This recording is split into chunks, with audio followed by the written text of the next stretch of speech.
예수님께서는 부활하시기 일주일 전, 그러니까 십자가에 못 박히기 4일 전이라고 할 수가 있겠네요. 그 주일에 나귀를 타시고 예루살렘에 입성하셨습니다. 오늘은 제가 제목을 먼저 말씀을 드려야 되는데, 오늘 말씀의 제목은 부활하신 주님의 두 가지 질문입니다. 제가 언젠가도 이와 비슷한 말씀을 전한 적이 있는데, 부활하신 주님의 두 가지 질문, 그 두 가지 질문을 먼저 여러분이 혹시 메시지를 들으시다가 놓칠까 봐 먼저 두 개의 질문이 무엇이었는가. 첫째로 어찌하여 우느냐, 그 다음에 누구를 찾느냐, 이 말씀을 가지고 나누도록 하겠습니다. 그 15절에 있는 말씀이죠. 예수께 이르시되 여자여 어찌하여 우느냐, 그리고 누구를 찾느냐. 예수님은 이 두 가지 질문을 막달라 마리아에게 하셨는데요. 이 두 가지 부활하신 주님께서 막달라 마리아에게 던진 이 두 가지 질문을 가지고 말씀을 함께 나누도록 하겠습니다.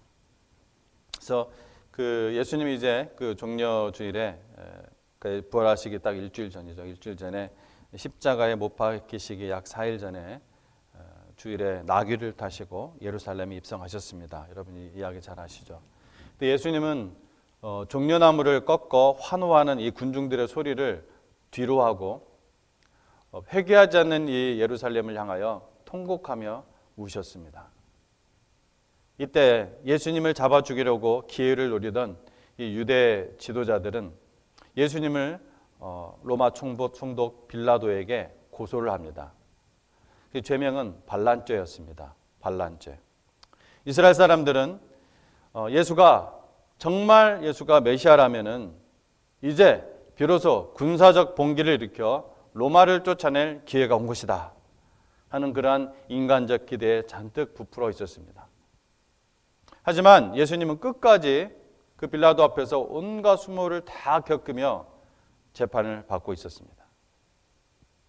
빌라도는 예수님으로부터 아무런 죄를 발견할 수 없어서 놓아주려고 했습니다. 하지만 그들의 인간적, 이 예루살렘 사람들의, 그 유대인들의 인간적 기대와 욕구가 물거품처럼 사라지자 예루살렘 사람들은 예수님께 걸었던 그 모든 기대와 희망이 분노로 변하게 됩니다. 그래서 재판장에서 십자가에 못 박으라, 십자가에 못 박으라 이렇게 소리 질렀습니다. 결국 예수님은 빌라도로부터 사형 언도를 받고 역사적으로 가장 잔인한 이 사형틀이었던 십자가에 달려 죽으셨습니다. 예루살렘 이 시민들은 한동안 예수님에 대한 이 모든 것들이 다 끝난 줄 알았습니다. 그러나 예수님은 3일 후에 사망을 이기시고 부활하셨습니다. 부활하셔서 능력으로 스스로 하나님이심을 입증하셨습니다. 제가 23년 전 신학을 공부하던 곳이 포트워스 텍사스인데 달라스에서 1시간 정도 거리입니다. 이곳에 러쿠 미니스트리라는 그러한 단체가 있습니다. 이 법조계의 영재이고 또 국제 정치인인 라이오넬 러쿠라는 이 사람이 64세에 원래 교회를 다녔던 사람이 어렸을 때부터 부모 세라에서, 근데 구원의 확신은 64세에 얻었습니다. 이 라이오넬 러쿠경이 이 구원의 확신을 얻고 세우고 또 사역했던 단체가 러쿠 미니스트리입니다. 이분은 변호사로서 연속적으로 성공적인 변호를 해서 그것이 기네스북에 올랐어요. 또 영국 여왕으로부터도 기사자기를 하사받았고요. 그래서 그는 예수님의 부활에 대한 확신을 다음과 같이 요약했습니다. 나는 전 세계 여러 지역에서 피고 측 법정 변호사로 42년 이상을 보냈고 지금도 여전히 적극적으로 활동하고 있다. 지금은 돌아가셨죠. 그때 지금이에요. 내가 분명히 말할 수 있는 것은 예수 그리스도의 부활에 대한 증거가 너무나 분명해서 조금도 의심할 여지 없이 그 증거를 받아들일 수밖에 없다는 사실이다. 이렇게 얘기했습니다. 그러나 안타깝게도 많은 사람들은 그냥 막연히 혹은 무조건 부활을 믿지 않습니다. 그러면서도 부활했으면 좋겠다는 생각은 하지만 어디 그런 일이 있겠느냐. 죽으면 다 그만이지. 이런 말을 합니다. 또 어떤 사람은 자신이 부활을 못 믿겠으니까, 교회는 다니는데 부활을 못 믿겠으니까 부활이 기독교에 꼭 있어야만 하는 것이냐. 중요한 것은 우리가 성경대로 그냥 부활의 정신으로 거룩하게 살아가면 되는 거 아니냐 하면서 성경을 도덕적으로만 이해하려고 합니다. 그런데 성경은 예수님이 성경에 예언한 대로, 구약 성경에 예언한 대로 그 몸이 부활해졌음을 너무나 분명하게 말씀하고 있습니다. 그리고 예수님의 이 육체적인 죽음과 그 부활과 승천을 믿지 않으면 결코 구원받는 믿음이 아니라는 것을 성경에서는 너무나 분명하게 가르치고 있습니다. 여러분, 우리 예수님, 우리 사랑하는 예수님은 우리를 구원하시기 위해 죽으시고 부활하셨습니다. 오늘 말씀을 우리가 잘 이해하기에 예수님께서 부활하셔서, 지금 오늘 막달라 마리아를 만나서 이런 질문을 하셨잖아요. 두 가지 질문을. 그래서 예수님께서 부활하셔서 이 막달라 마리아를 만나기까지 그 과정을, 사복음서의 그 시간 순서를 잘 시간 순서에 따라 그 과정을 한번 우리가 살펴보도록 하겠습니다. 그래서 이제 배경이 되니까요. 먼저 예수님의 그 여제자들이 향품을 사가지고 예수님의 그 시신에 그 향품을 넣기 위해서, 장례 절차죠, 유대인들의. 그 예수님의 무덤으로 찾아갑니다. 이른 아침에. 그러니까 안식 후 첫날이었으니까 이때 그 안식일은 이제 큰 안식일, 그러니까 토요일 후 이제 주일입니다. 큰 안식이라고 하는 이유는 유월절 안식일 앞에 있기 때문에 그 두 개가 이제 최소한 두 개의 안식일이 있기 때문에 이제 그날은 큰 안식일이라고 불렸어요. 그래서 어쨌든 토요일 지나서 주일날 여제자들이 무덤에 찾아갔습니다. 근데 이때 이렇게 올라가는 중에 있었던 일이에요.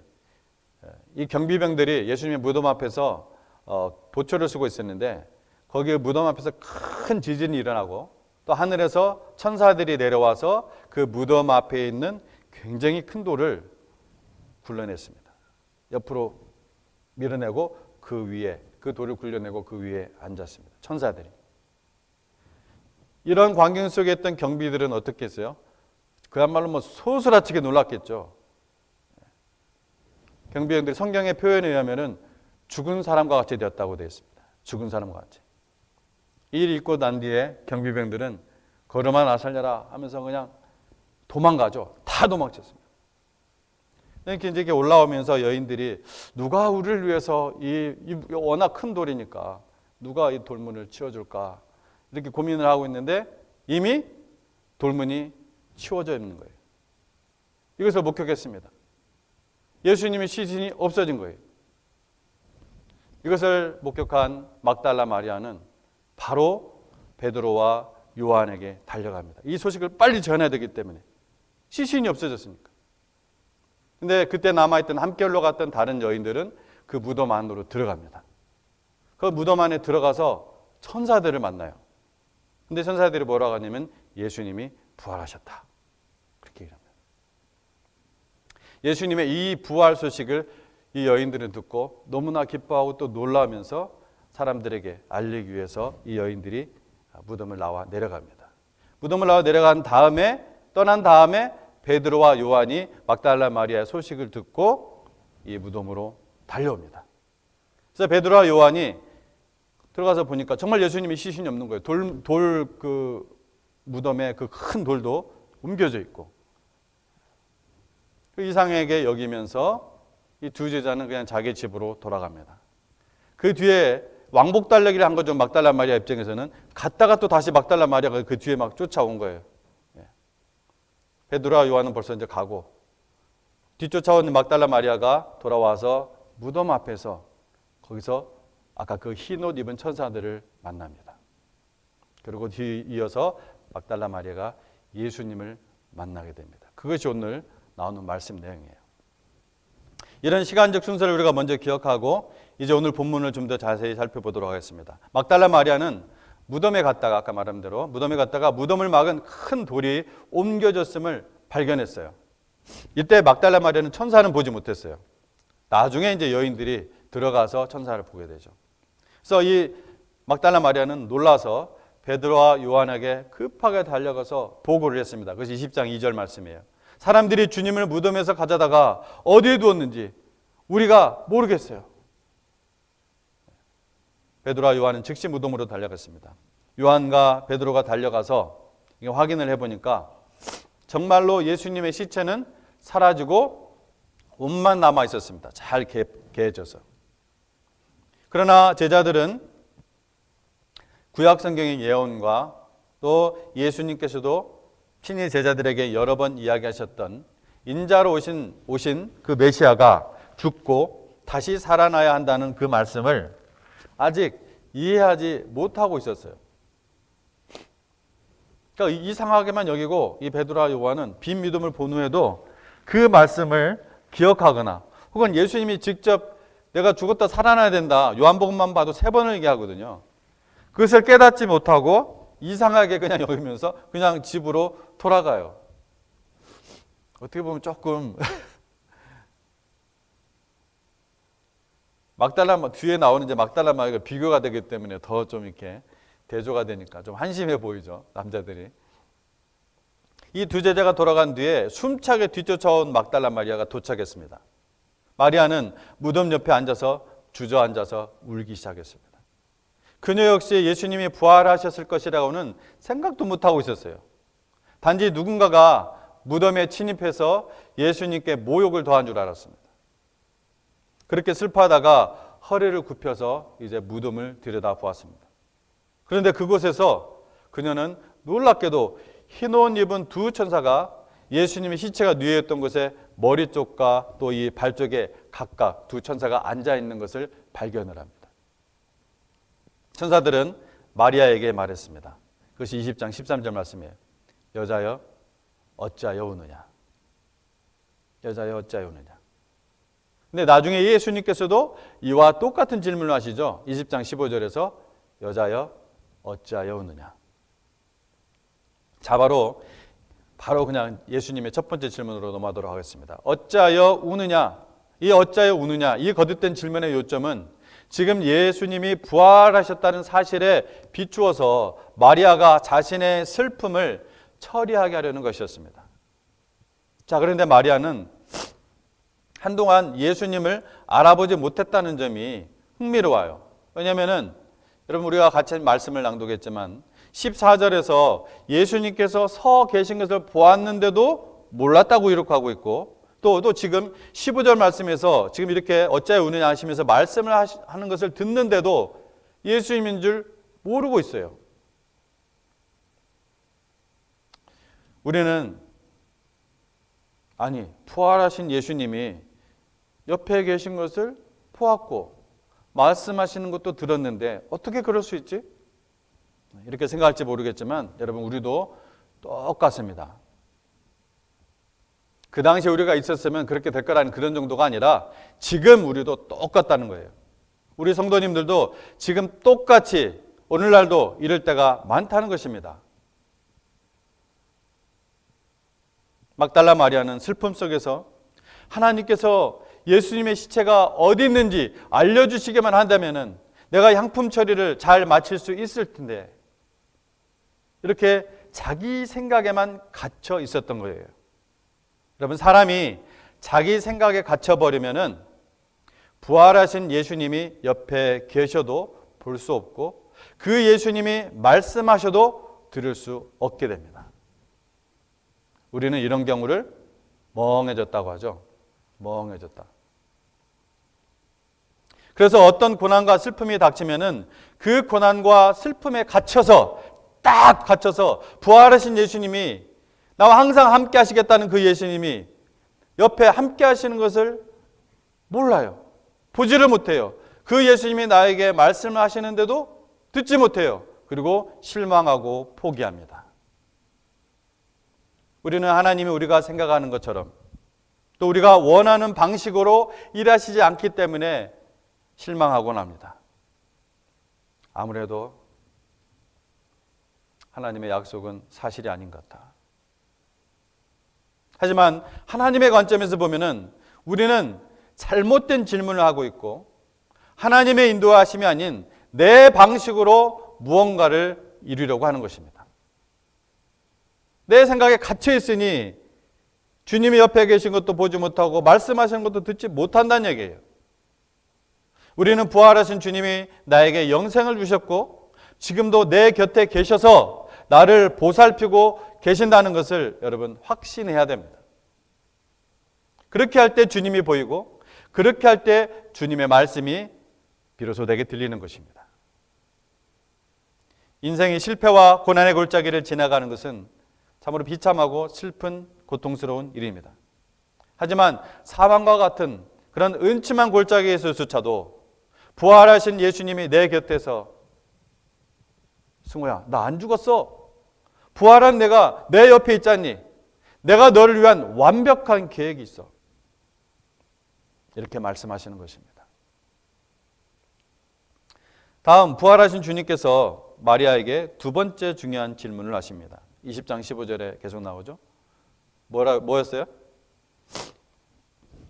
두 번째 질문이 뭐였죠?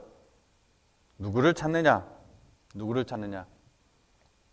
주님은 그녀가 첫 질문에 대한 대답을 하기도 전에 대답을 기다리지도 않고 그 대답을 하기도 전에 바로 이 질문을 하셨어요. 누구를 찾느냐? 왜요? 그녀가 울고 있는 이유에 대한 대답은 그녀가 무엇을 찾고 있는가에 달려있기 때문에 그렇습니다. 누구를 찾고 있느냐? 우리는 십자가에 못 박힌 구세주를 찾습니다. 마리아는 물론 이렇게 하고 있었습니다. 분명히 마리아는 십자가에 못 박혀 죽으신 예수님의 시신을 찾고 있었습니다. 그러나 그녀는 메시아가 죄를 대속하시기 위해 죽어야 한다는 이 사실이 구약 성경에 예언됐다는 것을 잊고 있었어요. 이사야 53장은 놀랍도록 자세하게 예수님의 죽음을 예언하죠. 그가 찔려면 우리의 허물 때문이요 그가 상함은 우리의 죄악 때문이라. 그가 징계를 받음으로 우리는 평화를 누리고 그가 채찍에 맞음으로 우리는 나음을 받았도다. 우리는 다 양 같아서 그릇 행하여 각기 제 길로 갔거늘 여호와께서는 우리 모두의 죄악을 그에게 담당시키셨도다. 그의 무덤이 악인들과 함께 있었으며 그가 죽은 후에 부자와 함께 있었도다. 그가 채찍에 맞음으로 우리가 나음을 받는다. 죄로 말미암아 영원한 사망의 그 질병에 빠진 우리가 예수님께서 대신해서 벌을 받으심으로 나음을 받습니다. 그가 징계를 받아서 우리가 평화를 누린다. 나의 죄로 인해 깨어진 이 하나님과의 관계를 예수님께서 대속적인 징계를 받으심으로 하나님과의 이 관계가 화목하게 된 것입니다. 우리는 십자가에 못 박힌 구세주를 찾을 때 나음을 받고 하나님의 자녀가 되는 것입니다. 둘째, 우리는 부활하신 구주를 찾습니다. 부활하신 구주. 성경은 예수님이 죽을 것이라고 예언한 것처럼 또한 부활을 예언했습니다. 이사야 53장은 우리의 허물을 위해 찔림을 당한 그 메시아가 전쟁에서 그 승리한, 그래서 얻은 그 전리품을 어떻게 나누게 될 것인지를 예언을 합니다. 여러분, 무덤에 머무는 자가, 죽은 자가 어떻게 전리품을 함께 나눌 수가 있겠습니까? 여러분, 결코 그럴 수가 없죠. 무덤에 머무는 죽은 메시아가 어떻게 승리의 전리품을 나눌 수 있겠냔 말이에요. 오직 부활하신 구세주만, 오직 다시 사신 메시아만 그렇게 할 수 있는 것입니다. 아멘. 또 시편 22편 22절에서 십자가에 못 박힌 죽음을 묘사하고 하나님의 구원을 말한 후에 메시아는 이렇게 선언합니다. 내가 주의 이름, 이때 여기 주는 성부 하나님을 얘기합니다. 내가 주의 이름을 내 형제들에게 선포하겠나이다. 시편 22편 22절이에요. 내가 주의 이름을, 성부 하나님의 이름을 내 형제들에게 선포하겠나이다. 무덤에 머무는 자가 그렇게 할 수 없습니다. 오직 부활한 구세주만 그렇게 할 수 있습니다. 그런 의미에서 오늘 본문 이 17절 말씀에 주목하시기 바랍니다. 17절 말씀에 너는 누구에게 가서 이르라고 했습니까? 내 형제들에게 가서 이르라. 예수님이 너는 내 형제들에게 가서 이르라고 했습니다.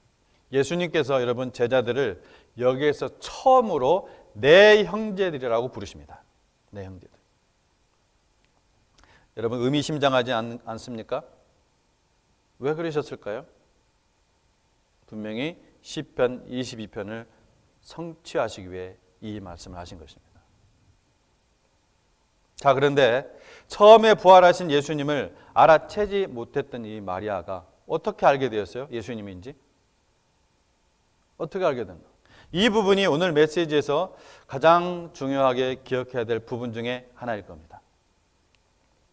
막달라 마리아가 평소에 늘 예수님 곁에서 말씀을 배울 때 예수님이 친히 마리아의 이름을 불러주셨던 그 억양과 그 음성과 그 말투로 마리아를 불렀을 때입니다.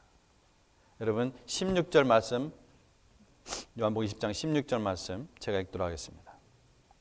예수께서 마리아야 하시거늘 마리아가 돌이켜 히브리 말로 라보니, 이는 선생님이라 하는 말이라. 마리아야 라모니, 마리아야 오 라보니야. 이 장면은 참으로 감동적인 장면입니다. 마리아는 주님께서 생전에 자신을 부르시던 그 음성, 그 억양, 그 톤을 기억하고 지금 자신의 이름을 부르는 분이 바로 그분임을 바로 알았던 것입니다. 여러분은 평소에 성경 말씀을 예수님 곁에서 배우고 계십니까?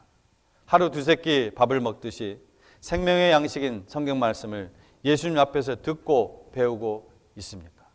그렇게 예배합니까? 여러분의 마음과 머릿속에 파고드는 생각이 목자 대신 예수님의 음성인지 아니면 사탄의 음성인지 마리아처럼 바로 알아봅니까? 예수님은 요한복음 10장에서 내 양은 내 음성을 들으며 나는 그들을 알며 그들은 나를 따르니라 말씀하셨습니다. 마리아야, 라보니야, 철수야, 네 예수님. 마지막 세 번째로 우리는 승천하신 구세주를 찾습니다. 우리 함께 17절 말씀을 함께 읽도록 하겠습니다. 17절. 예수께서 이르시되 나를 붙들지 말라. 내가 아직 아버지께로 올라가지 아니하였노라. 너는 내 형제들에게 가서 이르되 내가 내 아버지 곧 너희 아버지 내 하나님 곧 너희 하나님께로 올라간다 하라 하시니. 나를 붙들지 말라 하시면서 마지막 부분에 내 하나님 곧 너희 하나님께로 올라간다, 승천하신다는 의미죠. 이 구절은 한 가지 의문을 제기합니다. 왜냐하면 예수님이 나를 붙들지 말라 막달라 마리아에게 그랬거든요. 근데 이 마리아에게는 그렇게 얘기해 놓으셨고 나중에 예수님이 내려가시다가 다른 여제자들을 또 만나거든요. 근데 이 여제자들을 만나실 때 그 여인들이 발을 붙잡고 경배할 때는 막지 않으셨어요. 그런데 왜 마리아에게는 붙들지 말라고 하시는가? 이는 마리아에게 특별히 언급하신 승천에 관한 말씀 속에서 그 이유를 들을 수가 있습니다. 예수님은 막달라 마리아가 단순히 만지는 것을 거부하는 것이 아니라 그 발을 만지는 것을 거부하는 것이 아니라 예수님이 아직 아버지께로 올라가지 않았기 때문에 너 나를 붙잡아 둘 필요가 없다. 나를 이렇게 터치가 아니에요. 지금 홀드 하고 있는 거예요. 지금 홀드백 하고 있는 거예요. 여러분 그럴 때 있잖아요. 묵가게 붙잡는 거. 나를 붙잡으도록 할 필요가 없다. 그래서 분명히 하신 거예요. 내가 아직 올라가지 않았다. 또한 동시에 이제 생전의 랍비로서가 아니라 죽으시고 부활하시고 승천하실 주님으로서 예수님과 관계를 맺어야 한다는 것을 말씀하고 계시는 것입니다. 말씀을 마무리합니다. 여러분 부활하신 구세주를 부지런히 찾으시기 바랍니다. 부지런히. 마리아는 가장 먼저 무덤을 찾았고 그녀는 다른 사람들이 다 집에 돌아간 후에도 머물렀습니다. 구세주를 찾고자 하는 그녀의 이 열망에 예수님께서 보답하셨다는 것을 기억하시기 바랍니다. 두 번째로 부활하신 구세주를 personally, 인격적으로, 여러분 개인적으로 찾으라는 것입니다. 인격적으로. 13절에 내 주님을 주목하시기 바랍니다. 내 주님이라고 해서 13절에 내 주님. 마리아가 얼마나 주님과 친밀한 인격적인 교제를 나누었는지 잘 알고 지냈었는지 나타내주는 표현입니다. 내 주님. 여러분은 지금 내 주님이라고 친밀하게 부를 수 있습니까? 한번 불러보시기 바랍니다. 지금 찔립니까? 아니면 자연스럽습니까? 아멘. 이런 인격적 관계는 기도와 말씀 묵상, 즉 말씀을 읽고 순종함을 통해 이루어지는 것입니다. 이런 인격적인 관계는 단번에 되는 것이 아닙니다. 여러분도 그렇잖아요. 친구가 단번에 사귀어집니까? 마지막으로 부활하신 구세주를 순종하는 마음으로 찾으십시오. 첫 번째, 부활하신 구세주를 뭐라고 했어요? 부지런히 찾으라. 두 번째, 부활하신 구세주를 인격적으로 찾으라. 마지막으로 부활하신 구세주를 순종하는 마음으로 찾으라. 주님은 당신의 모든 필요를 채워주는 알라딘의 지니와 같은 자가 아닙니다. 거룩한 주님은 우리의 모든 문제들을 우리가 원하고 우리가 생각하는 방식대로 해결해 주시지 않습니다. 주님이에요. He is our master. He knows. 주님은 하늘에서 계획하신 그 거룩한 뜻이 이 땅에 이루어지도록 우리를 이끌어 가시는 주님이세요. 예수님께서 마리아에게 나를 붙들지 말고 나의 형제들에게 가서 선포하라고, 예수님의 그 부활을 선포하라고 했을 때 그녀는 그렇게 하고 싶었을까요? 그렇게 하고 싶지 않았을 거예요. 예수님과 옆에 예수님과 함께 있고 싶었을 거예요. 여러분 생각해 보세요. 그 사랑하는 예수님이 바로 옆에 있는데, 그것은 분명히 쉽지 않은 순종이었을 것입니다. 부활하신 주님을 또 언제 볼 수 있을지 모르는데, 또 실망의 늪에 빠져있는 그 제자들이 믿기 힘든 이 놀라운 이 엄청난 미러클을, 이 기적을, 그리고 여자인 자기의 말을 믿어주지도 않을 텐데, 하지만 마리아는 순종했습니다. 당신이 주님을 찾을 때 주님은 종종 당신의 요구를 즉시 채워주지 않을 것입니다. 대신에 주님은 당신이 원하지 않을지도 모를 어떤 일을 먼저 하라고 명령하실 것입니다.